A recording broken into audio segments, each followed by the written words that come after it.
ආයුෂ බොහෝ වේවා. ඉතින් තවත් දවසක් ගෙවිලා ඉවර වෙන්නයි හදන්නේ. අපේ ජීවිතේ අපි ගොඩාක් කාර්යබහුල වුණාම අපිට දැනෙන දෙයක් තමයි අදට නම් ඇති කියන හැඟීම. මේකත් ඒ වගේ දවසක්. හිතට හුස්ම ගන්නවත් වෙලාවක් නොතිබිච්ච දවසක්. ඇත්තටම අපේ ජීවිතවල සමහර දවස් තියෙනවා පීඩාකාරී බව දරා ගන්න බැරි වෙන. ඈ ගහන්න බැරි වේදනාවක් හිත ඇතුලේ හිර වෙන දවස් තියෙනවා. ඒ වගේ දවස්වලට ඇත්තටම අපි ඒක දරා ගන්න ගොඩක් උත්සාහ කරනවා. මම හිතන්නේ නෑ ඒක දුර්වලකමක් කියලා. ඒක එහෙම වෙන එක හරිම සාමාන්‍යයි. හැබැයි අපි පුරුදු වෙන්න ඕනේ ඒ හැඟීම යටපත් කරගන්නේ නැතුව ඒක කාත් එක්ක හරි බෙදා ගන්න. මම හරි වාසනාවන්තයි. මට එහෙම බෙදා ගන්න කෙනෙක් මාත් එක්ක ඉන්නවා.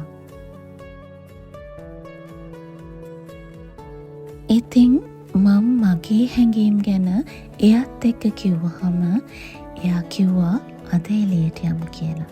ඉතින් මේ ලහි ලෑස්ති වෙන්නේ එයත් එක්ක එළියට යන්න කෑමකට. අපේ ජීවිතවල සමහර දේවල් තියෙනවා අපිට පාලනය කළ නොහැකි.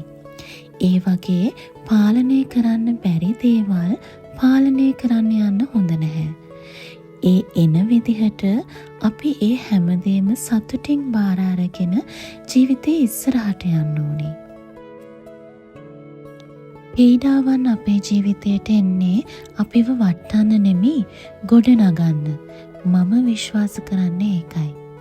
ඉතින් ඒ පීඩාවන් මැද්දේ අද ජය ගන්න පුළුවන් නම් ඔයා විශ්වාස කරන්න ඕනේ හෙටත් අනිවාර්යයෙන්ම ජය ගන්න පුළුවන් කියලා. ඒව ජය ගන්න අපිත් එක්ක කවුරු හරි හයියට ඉන්න එක ඇත්තටම ලොකු වාසනාවක්. හැබැයි එහෙම නැtei කියලා අපි අපිවම පල්ලෙහාට දාගන්න ඕනි නැහැ. අපිට පුළුවන් අපිත් එක්කම ඉන්න. තනියම වුණත්. අපේ වටිනාකම අනිත් අයට තීරණය කරන්න බෑ. ඒක තීරණය වෙන්නේ අපි ළඟ තියෙන ආත්ම ශක්තිය අනුව. සමහර වෙලාවට ඉදිරියට යනවා කියන්නේ වේගයෙන් යන එක නෙමෙයි නැවතිලා හුස්ම ගන්න එකට. ඉතින් අපේ ජීවිතේට වටිනාකමක් එන්න අපිටම පුළුවන්. ගිහින් එන්නම්. මම විද්‍යා.